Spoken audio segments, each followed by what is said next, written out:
আমাদের হিরো অবশ্যই বাঁচতে পারতো, কেননা ভিলেনদের টিম থেকে তারা যেহেতু কম্প্রোমাইজ করেছে। না, আমাদের হিরো তো হিরো হতে হবে। হিরো যদি কম্প্রোমাইজ করতো তাহলে তো হিরো বাঁচতো, তার সাথে বেবিও বেঁচে যেত। একজনকে মারতে হিরোর এত প্রবলেম, তাও আবার সে নিজে মারছে না।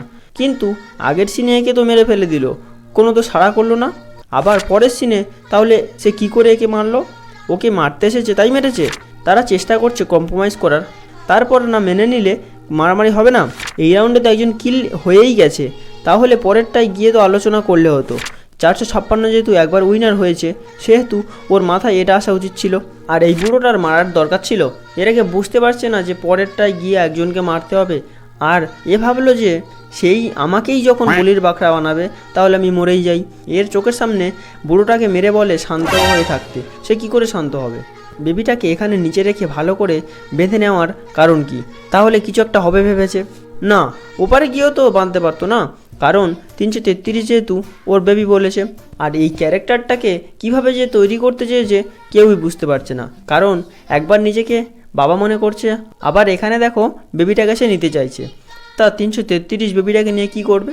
একজনকে তো মরতে হবে। 333 যদি বেবিটাকে নিয়ে 456কে ধাক্কা দিয়ে দেয় ওপারে, বেবিটাকে মারবে নাকি নিজে মরবে তার ঠিক নেই। কিন্তু যেহেতু 456 প্রথম থেকেই বাচ্চাটাকে পার করে নিয়ে আসছে, তার দেখাশোনা করছে, আবার কি যখন ভোটিং হয় তখন সে তো ফার্স্টে গিয়ে এলিমিনেট হয়ে যাওয়ার সিদ্ধান্ত নিয়েছিল।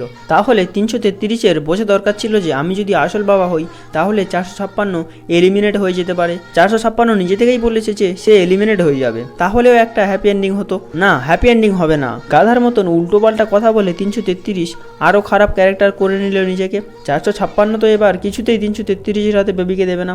নিজের বেবিকে কে এরকম করে নেয়? এত কিছুর পরেও 333-কে কীভাবে বিশ্বাস করবে? এত স্পিডে পড়লো, আবার বাঁ হাতটা ওপরে ছিল, তাহলে ডান হাত দিয়ে ধরলো কী করে?